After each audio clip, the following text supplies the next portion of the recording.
थोड़ा विलम्ब हुआ, इसके लिए क्षमा प्रार्थी हैं, लेकिन इस कार्यक्रम की ही नियमित व्यस्तता चल रही है। जैसा कि आप सब जानते हैं कि कल 25 तारीख को माननीय गृह एवं सहकारिता मंत्री आदरणीय अमित शाह जी का बिहार दौरा है और पहला कार्यक्रम लौरिया में वाल्मीकि नगर में उनका होगा और उसके बाद किसानों के साथ सीधा संवाद कार्यक्रम में पटना के बापू सभागार पे वो आएंगे। स्वामी सज्जनानंद सरस्वती की जयंती समारोह का आयोजन है और किसान मजदूर समागम। कल आमतौर पे सभी पार्टियां जयंती मनाती है, पुण्यतिथि ये सबका आयोजन चलता है, लेकिन कल का जो ये किसान मजदूर समागम है, इसका परिप्रेक्ष्य बड़ा स्पष्ट है और स्पष्ट रूप से हम बिहार सरकार से और बिहार के मुख्यमंत्री से जानना चाहेंगे कि कृषि और किसान के प्रति गंभीरता क्या है बिहार सरकार की। क्योंकि मेरा स्पष्ट मानना है कि आप अभी जो मैं साझा करूंगा आपके साथ एक अध्ययन को, एक रिपोर्ट को, तो आपको लगेगा कि कृषि क्षेत्र में क्या काम हो रहा है। बद से बदतर स्थिति बिहार का कृषि का होते जा रहा है और इस बात को दबाया जा रहा है कि वास्तविक स्थिति क्या है। एक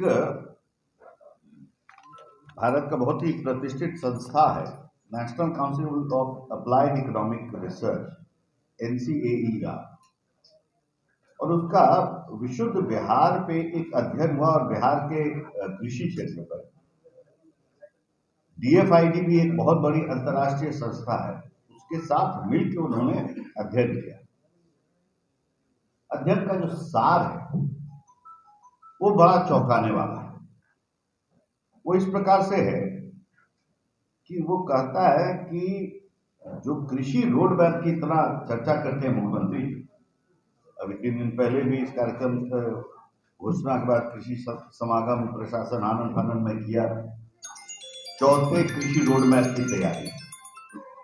पहले तो 3 रोड मैप हम लोग देख लें क्या रहा उसका, तो चौथा की आवश्यकता है कि नहीं है, तो क्या दिशा सही है।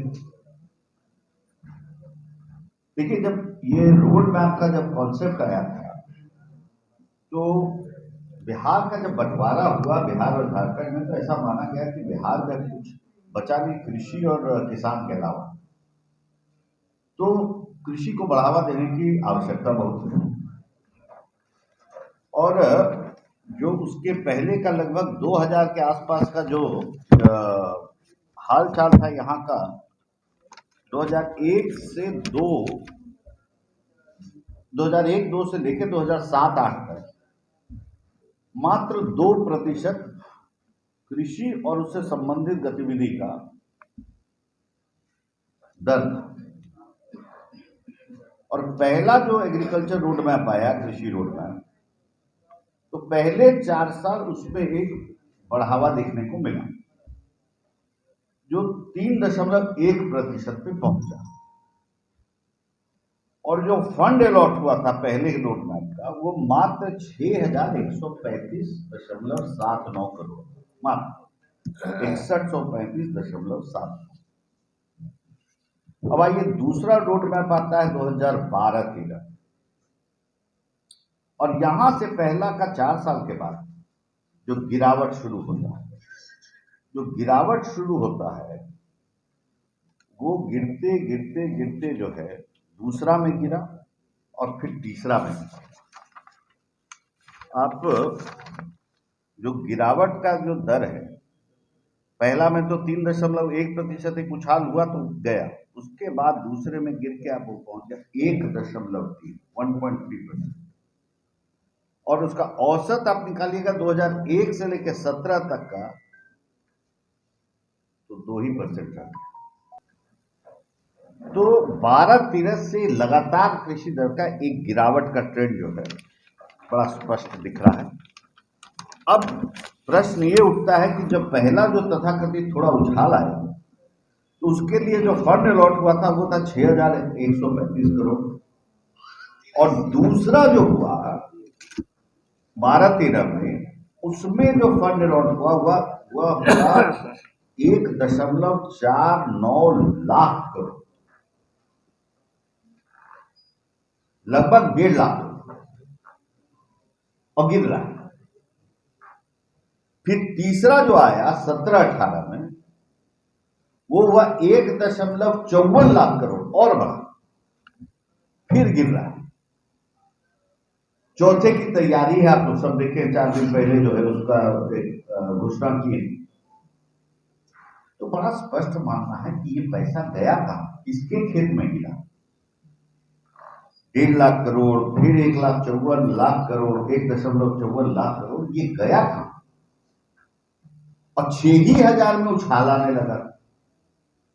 तो इतना बड़ा साइज कर दिया गया, और बिहार का कृषि दर गिरते जा रहा है, गिरते जा रहा है, गिरते जा रहा है। चौथे की तैयारी।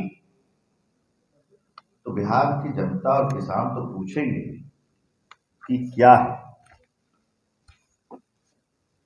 अब बदहाली और ये समझ लीजिए, एडिशनल चार्ज में कृषि का बिहार में मंत्री को लिए हुए, अब रोड मैप चौथा भी बन रहा है। अब औसत 1.5 लाख करोड़ का रोड मैप हो गया बिहार। बिहार अब डेफिसिट स्टेट हो गया है, मतलब कि अब नुकसान वाला स्टेट हो चुका है, रेवेन्यू आपका गिरते जा रहा है। वैसे में गिरते हुए कृषि दर का 1.5 लाख करोड़ का अगर आप रोड मैप बनाते हैं, आकलन आप कर नहीं रहे हैं, दिशा आप तय नहीं कर रहे, हर एक आदमी समीक्षा करता है अपने किए हुए काम, तो क्या प्रश्नवाचक चिन्ह लगता नहीं है पूरी दिशा को। तो किसानों का भविष्य कहां है, उसको अपने खेत में ये 1.5 लाख करोड़ दिख नहीं रहा है, दर गिर रहा है, तो कहां जा रहा है। तो ये तो अध्ययन है, फैक्ट है, और इसको सभी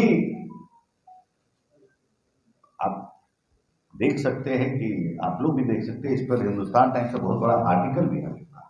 भारतीय जनता पार्टी के किसान मोर्चा के राष्ट्रीय अध्यक्ष भी है राजकुमार चाहर जी, सांसद, वो भी रहेंगे, प्रदेश अध्यक्ष जी रहेंगे, नेता प्रतिपक्ष रहेंगे, और सभी लोकसभा राज्यसभा के सांसद रहेंगे। कुछ एक लोग ऐसा जरूर होगा कि जो लौरिया की बैठक में रहेंगे, हो सकता है वो नहीं आ पाए, लेकिन फिर बिहार के भारतीय जनता पार्टी के प्रभारी आदरणीय श्री विनोद तावड़े जी भी रहेंगे। तो आप एक देखेंगे कि एक अच्छी उपस्थिति है 85 नेताओं की, और आपको बताते हुए बड़ा हमको खुशी हो रहा है कि ये पहला कार्यक्रम ऐसा होगा जिसमें प्रतीक स्वरूप आप खुद कर देखें, गृहमंत्री जी से लेकर सभी नेता, जो किसान का आभूषण होता है हल ही प्रतीक स्वरूप उनको सौंपा जाएगा, और उसी को सब लोग उठाएंगे, और वहीं से किसान और किसानी को बिहार में परिवर्तन का संकल्प लिया जाएगा। राकेश टिकैत कर रहे हैं ट्रैक्टर रैली, जिसमें सुधाकर सिंह भी जाएंगे। अपनी बात रखते हैं, हम तो अपनी बात रखते हैं। राकेश टिकैत चुनाव के पहले आते हैं, मैं वो सीजनल आदमी है, अपना ठीक काम कर रहे हो, सीजनल ही ना हुए। उत्तर प्रदेश के चुनाव के पहले अपना आए थे, पूरा पिस्ता सब खा के बैठे ही थे धरना पे, अपना सब लोग देख रहे किया। अब बोले कि सीधा किसानों से संवाद है, क्योंकि ये अब व्यवस्था परिवर्तन करना ही पड़ेगा। किसान के हाल में एक मूलचूक सुधार की आवश्यकता है। 70% आबादी बिहार का जो है किसान और कृषि से जुड़ा हुआ है। आपको 25% बिहार का जीडीपी जो है वो आता है किसानी से।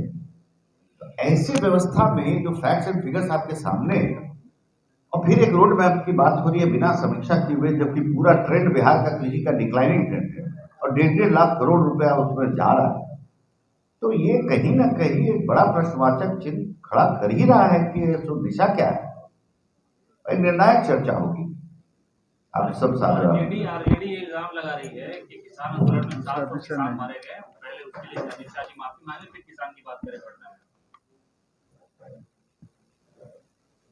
पहले उनसे ये भी पूछिए कि राकेश टिकैत बिहार में आकर उनका क्या प्रतिक्रिया, उनके सहयोगियों पूर्व कृषि मंत्री ही शायद जैसा बता रहे लोग उनके साथ मन साझा करने वाले हैं। उसमें क्या प्रतिक्रिया उनसे कुछ नहीं बताइए फिर हम लोग।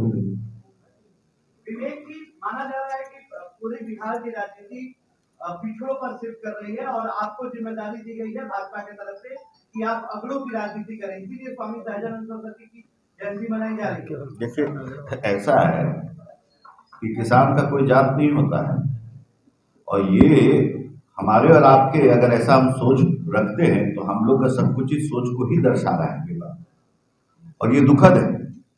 देश के सबसे बड़े किसान नेता को कोई जात पात में अगर आप बांध दें, तो नेताजी सुभाष चंद्र बोस जब कांग्रेस के अध्यक्ष बने थे तो जो पहला आंदोलन का आह्वान किया था, तो वो आए थे स्वामी जी से मदद मांगने के लिए कि छोटे किसानों और मजदूरों के वो नेता थे, और जब उनका सहयोग प्राप्त हुआ तो आज तक का सबसे अद्भुत कांग्रेस के अध्यक्ष के नाते जो ठप कर दिया था छोटे किसानों और मजदूरों ने, वो स्वामी जी के सहयोग और आह्वान के बाद ये हुआ था।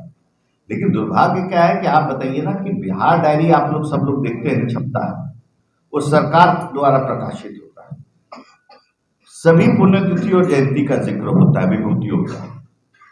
ये तो पूर्वाग्रह स्पष्ट है ना कि स्वामी सहजानंद सरस्वती जैसा किसान नेता, उसका न पुण्यतिथि न जयंती, एक का जिक्र आपको नहीं मिलेगा जो सरकार द्वारा प्रकाशित है किसी डायरी में। धीरज कुमार कह रहे हैं कि हम लोग राजकीय समारोह मनाते हैं और कल अमित शाह यदि वो भारत रत्न देंगे तो माना जाएगा कि वो किसानों के प्रति बहुत सहानुभूति रखते हैं। तो ये कार्यक्रम का कृपा है कि स्वामी जी को सब लोग जो है गली गली याद करना शुरू किया है।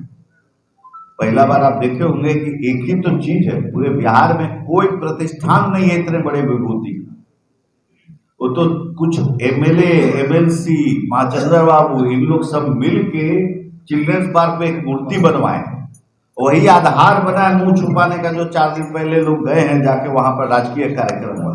कब आपको इसके पहले याद है कि स्वामी जी का हॉल में कोई कार्यक्रम करा दे, मतलब राज्य सरकार और राज्य के मुखिया गए हों उनको श्रद्धा सुमन अर्पित करने के लिए? ये तो सब इस कार्यक्रम की घोषणा है। अब आनंद फानन में लोग लगे हुए हैं कि किसान को भी याद कर रहे हैं। उसी के तुरंत बाद आप देखते होंगे कि कृषि समागम हो गया है, जिसमें जो चौथे रोड मैप की चर्चा, रोड मैप सबका हालत क्या है बिहार का, वो आपके साथ हम साझा कर ही चुके हैं।